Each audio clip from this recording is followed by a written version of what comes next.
Hay cosas que uno graba pensando que son coincidencias, hasta que descubre que la cámara captó algo que jamás debió existir. Esto ocurrió en Bucaramanga, no hace décadas, no en tiempos antiguos. Pasó hace un año, durante el Sábado Santo. Me llamo Andrés, tengo 26 años y suelo grabar videos urbanos para redes sociales. Nada paranormal, solo ciudad nocturna, calles vacías, arquitectura antigua, ese tipo de contenido relajado que a la gente le gusta ver antes de dormir. El Sábado Santo de este año salí a grabar porque el centro de Bucaramanga cambia completamente durante Semana Santa. Menos ruido, menos buses, una calma extraña que siempre me ha gustado. Es como si la ciudad respirara diferente esos días, como si se acordara de algo que prefiere no nombrar. Eran las 11:30 de la noche cuando empecé a bajar por la calle 36.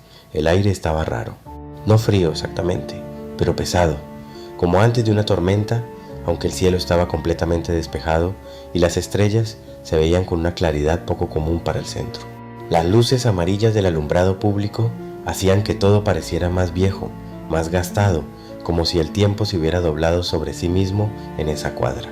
Las vitrinas cerradas reflejaban mi silueta mientras caminaba grabando con el celular en horizontal.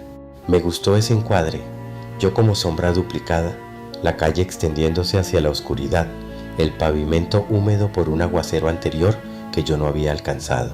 Pasé frente a locales apagados, algunas farmacias abiertas con sus luces blancas demasiado brillantes para la hora, y uno que otro vendedor recogiendo mercancía en silencio.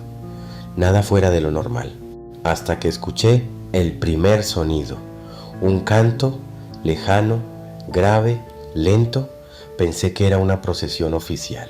En Semana Santa siempre hay recorridos religiosos por el centro, así que apunté la cámara hacia el fondo de la calle. Las voces venían desde más adelante, cerca de la iglesia de la Sagrada Familia. El canto no tenía instrumentos, solo voces humanas, muchas, repitiendo una oración antigua que no reconocí. No era el Padre Nuestro ni el Rosario, era otra cosa, algo más viejo. Seguí caminando, y entonces los vi. La procesión avanzaba lentamente por el centro de la calzada. Personas vestidas de negro caminaban en filas perfectas, dos en dos, con una disciplina que no parecía ensayada sino natural, como si llevaran décadas repitiendo ese mismo paso. Algunos llevaban velas encendidas protegidas por vasos de vidrio. Otros cargaban cruces pequeñas de madera oscura, sin adornos. No hablaban entre ellos, solo cantaban. Lo primero que me pareció extraño fue el silencio absoluto alrededor. Normalmente hay algo, policías, curiosos que sacan el celular, carros detenidos esperando que la fila cruce. Esa noche no había nadie más, solo ellos y yo. Seguí grabando, fascinado. La escena era perfecta para contenido, humo de incienso flotando en espirales lentas, sombras largas proyectadas sobre el pavimento brillante, pasos sincronizados resonando entre los edificios como si el sonido rebotara en una frecuencia distinta. Ajusté el ángulo para capturar mejor las velas. Pensé en el título del video mientras grababa. Cuando la procesión pasó frente a mí, algo me incomodó profundamente. Nadie parpadeaba. Sus miradas estaban fijas al frente, inexpresivas, como si caminaran en un estado intermedio entre el sueño y la vigilia. Intenté hablarle a una señora que iba al borde de la fila, la más cercana a la acera donde yo estaba parado. Era mayor, de cabello recogido, con un velo negro sobre los hombros. ¿De qué parroquia es esto?, le pregunté. No respondió, ni siquiera giró la cabeza. El canto continuó sin alterarse. Sentí un escalofrío cuando noté algo más. Sus ropas no parecían actuales. Los trajes eran antiguos, algunos desgastados en los bordes, como prendas que habían sido guardadas por mucho tiempo en algún lugar cerrado. Las telas tenían un corte que ya no se usa, mangas largas con botones hasta la muñeca, faldas hasta el tobillo. Uno de los hombres cargaba una linterna metálica vieja, de las que funcionaban con aceite, de las que ya no se fabrican. La procesión siguió bajando desde el Parque Santander hacia el Parque García Rovira. Yo lo seguí, no sé por qué exactamente. No fue curiosidad periodística ni instinto de creador de contenido. Era algo más primitivo, como si mis piernas tomaran la decisión antes de que mi cabeza pudiera objetar. Necesitaba terminar de grabarlo. Al llegar al parque, Las luces parecían más débiles que en el resto del recorrido. Los árboles proyectaban sombras que se movían despacio, aunque no había viento. El incienso era más denso allí, casi sofocante. La fila rodeó lentamente el perímetro del parque en silencio perfecto, con esa misma cadencia hipnótica. Yo me quedé quieto en una esquina, grabando. Y entonces ocurrió algo que todavía me cuesta explicar. Todos dejaron de cantar al mismo tiempo. No fue un final gradual, fue un corte limpio, quirúrgico. El silencio que siguió fue tan físico que sentí presión en los oídos, como cuando uno baja rápido de una montaña. Luego, uno por uno, comenzaron a girar la cabeza, hacia mí, no hacia la cámara, hacia mí, como si supieran exactamente dónde estaban mis ojos detrás de la pantalla.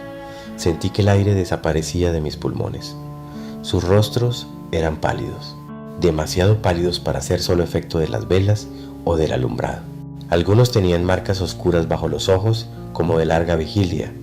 Otros, una expresión de tristeza tan intensa que era casi insoportable mirarlos directamente. No era miedo lo que transmitían, era algo peor, era reconocimiento. Un hombre al frente de la fila me observó con fijeza. Era alto, con sombrero de ala corta y saco oscuro abotonado hasta el cuello. Sus labios se movieron sin emitir sonido que yo pudiera escuchar, y en ese instante exacto todas las velas se apagaron al mismo tiempo. La pantalla de mi celular se llenó de estática blanca por un segundo, solo uno. Cuando levanté la vista, el parque estaba vacío. La procesión había desaparecido. No se dispersaron hacia los lados ni doblaron alguna esquina. Simplemente ya no estaban. Solo escuché el ruido lejano de un bus pasando por la avenida González Valencia, ese sonido cotidiano que de repente sonó como algo llegado desde otro mundo. Pensé que había entrado en pánico, que mi mente completó el cuadro de manera equivocada. Me fui a casa confundido, pero emocionado por el material grabado. Repetía mentalmente los encuadres, los ángulos, la calidad del audio. No sabía que lo peor comenzaría al día siguiente. El domingo desperté tarde y revisé el video con café en la mano, sentado en la cama con los audífonos puestos. Al principio todo parecía normal. La calle 36, el canto acercándose, la procesión avanzando bajo las luces amarillas. Pero al subir el volumen al máximo durante el segmento donde yo solo caminaba detrás de ellos, escuché algo que no recordaba haber grabado. Era una capa de sonido diferente, más baja que el canto principal, casi subliminal. Una frase que se repetía entre los rezos con una cadencia uniforme, sin emoción aparente. Todavía caminamos. Sentí un nudo en el estómago que no desapareció en todo el día. Decidí investigar qué parroquia había organizado el recorrido para etiquetarla correctamente en el video. Llamé primero a la Sagrada Familia. La respuesta fue inmediata y sin titubeos. Anoche no hubo procesión nocturna. Pensé que era un error administrativo, que alguien no tenía la información completa. Llamé a la iglesia de San Laureano. Dijeron lo mismo. Luego a la catedral. Ninguna actividad después de las 10 de la noche. Ningún recorrido autorizado por la calle 36. Ninguna coordinación municipal registrada. Nada. Subí un fragmento del video a un grupo local de Facebook sobre historia y patrimonio bumangués, preguntando si alguien reconocía la procesión o sabía de qué comunidad era.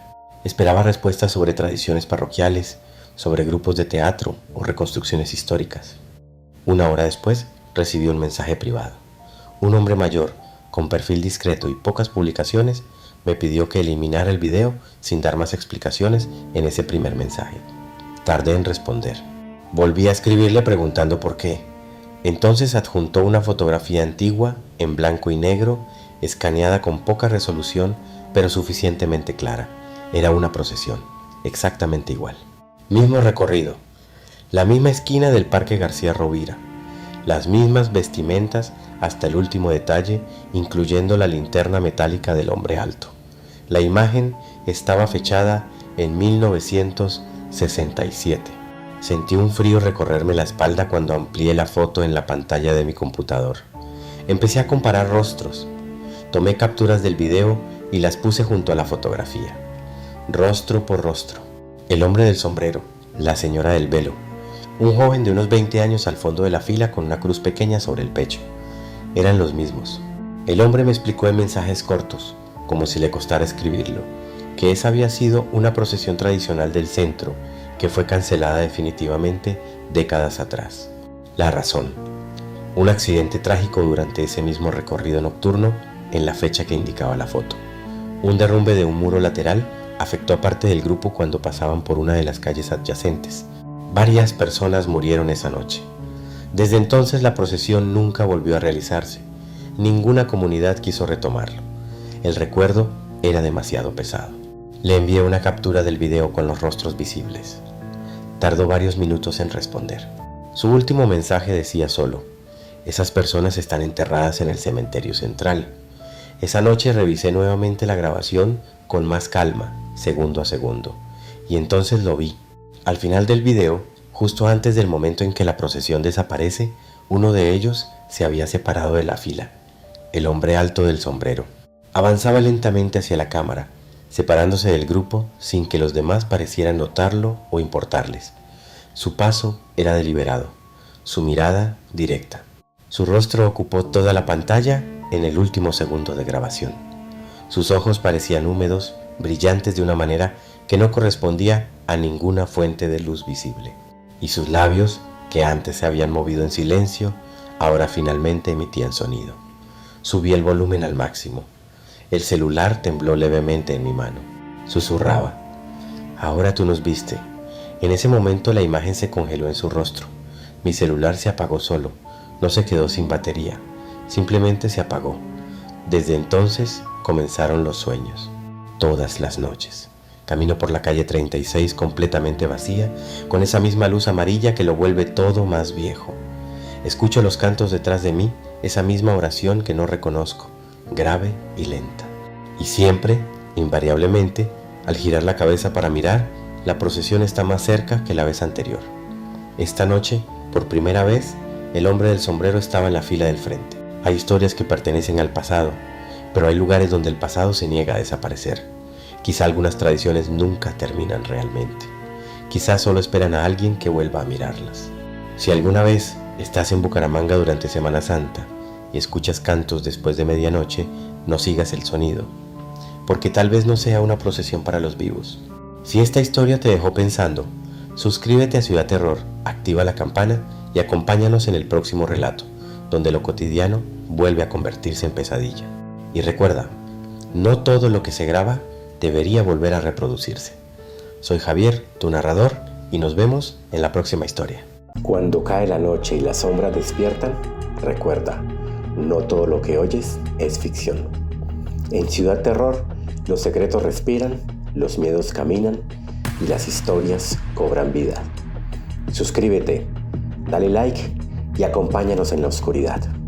Y recuerda, en Ciudad Terror, el miedo es protagonista.